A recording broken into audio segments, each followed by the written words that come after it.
The airport buzzed with energy that morning, rolling suitcases, intercom voices, and the rhythmic shuffle of travelers chasing destinations and dreams. Among them was Jordan, an 11-year-old black boy, clutching his backpack and ticket like treasure. Today was special, his first solo flight to see his grandmother. His mom, Captain Maya Thompson, had kissed his forehead before work and said softly, "Be brave, baby. You know where to go." But as Jordan reached the gate, excitement turned to confusion. Behind the counter stood Catherine Sharp, a flight attendant with a perfect bun, sharp uniform, and sharper eyes. When Jordan handed over his ticket, she didn't even glance at it. "Where's your parent?" she demanded. "She had to go to work," Jordan said quietly. "But she filled out all the forms. I'm supposed to fly alone." Catherine folded her arms. "A child traveling alone? Sure. You kids think rules don't apply." Passengers nearby turned, watching. Jordan tried again, voice trembling. "Please, ma'am, my mom said everything's okay. It's all in the envelope."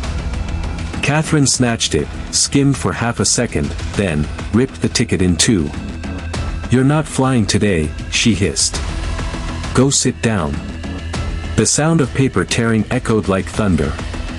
Jordan froze, his little world collapsing in front of strangers. Some gasped, others whispered. No one stepped in.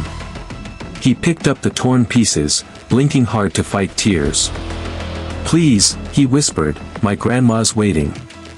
Catherine only muttered, "Not on my flight," before turning her back.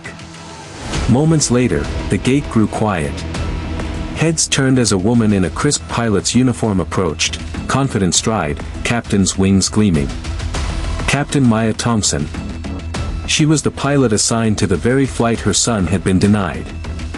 The same woman who had fought her way through years of discrimination to earn those wings. Her eyes found Jordan first, sitting alone, tears streaking down his cheeks, his ticket shredded at his feet. Maya's heart stopped.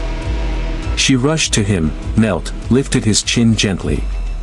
"Baby, what happened?" She tore my ticket, Mom," he stammered. Maya rose slowly, fury building behind her calm expression. The crowd parted as she walked toward Catherine. "Did you tear up my son's boarding pass?" Catherine's face drained of color. I didn't know he was yours. He didn't look like he belonged." Maya's voice rang out, sharp as steel. "He belongs because his name is on that ticket.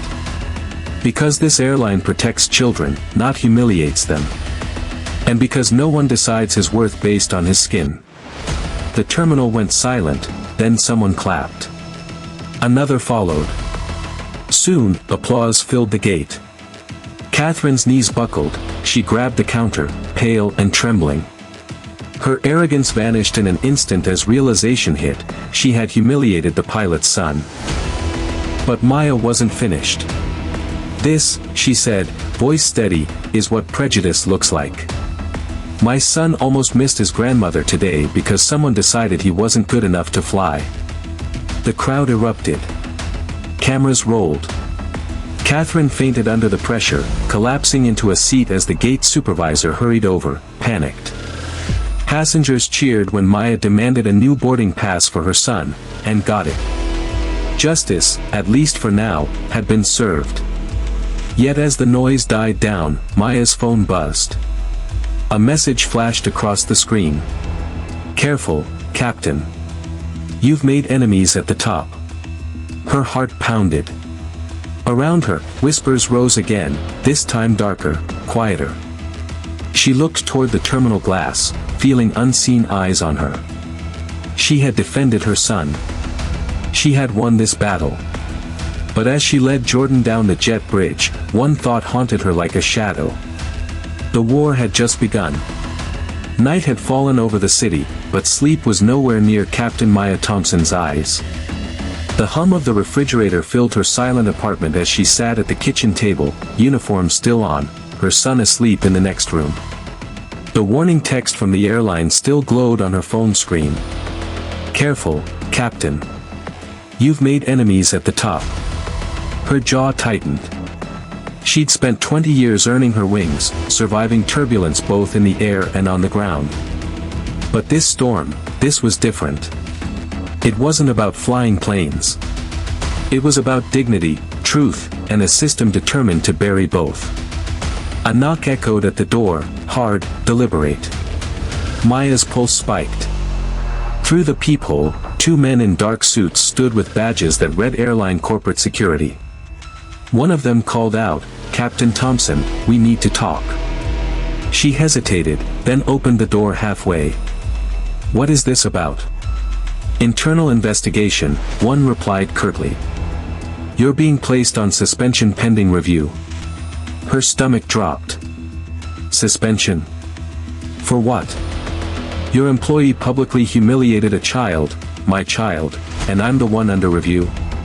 The men didn't answer. They simply handed her a sealed envelope.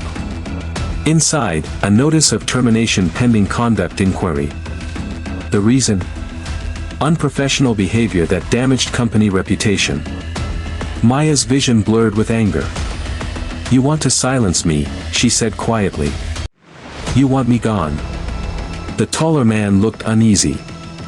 "Captain, they're saying the video makes you look confrontational. Corporate spinning it." "Spinning?" Maya snapped. "That's not spinning, that's erasing the truth." The men left. The door clicked shut, leaving Maya in silence. She sat down, exhaled slowly, and whispered to herself, if they want a fight, they just found one. The next morning, the story had already spread. Passengers had uploaded their videos. Hashtags flooded social media, hashtag let Maya fly, hashtag justice for Jordan. News stations picked up the story. The world saw everything, the tears, the confrontation, the truth. Maya's inbox exploded with messages from pilots, attendants, and parents from across the globe. "You stood up for all of us." Within hours, the airline's headquarters became a fortress of panic. Executives held emergency meetings, their faces pale under the weight of public outrage. But instead of backing down, they doubled down.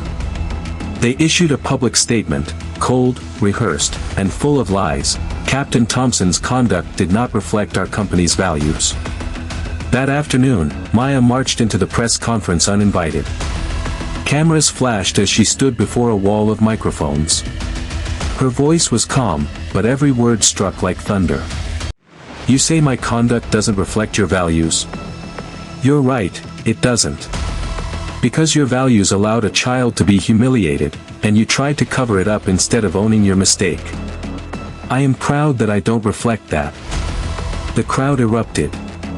Reporters shouted questions. Executives fumed behind her, whispering frantically to their lawyers. But Maya didn't flinch. "I've spent my life protecting passengers in the sky," she said. "Now I'm protecting the truth on the ground." By nightfall, the airline stock began to drop. Sponsors pulled funding. The CEO called for an emergency board session, but it was too late. The videos, the witnesses, the public, all stood with Maya. Catherine Sharp resigned under investigation. The chairman who tried to silence her was forced to step down. Weeks later, the airline's board issued a public apology and reinstated Maya with full honors. But Maya wasn't there for their cameras or their ceremony. She was at home, sitting beside her son as they watched the sunset, peace finally softening her features. Jordan looked up at her. "Mom, are you done fighting now?" Maya smiled faintly. "No, baby. I'm just fighting smarter." But just as the quiet settled, her phone buzzed again. This time, it wasn't a threat, it was a message from an unknown source.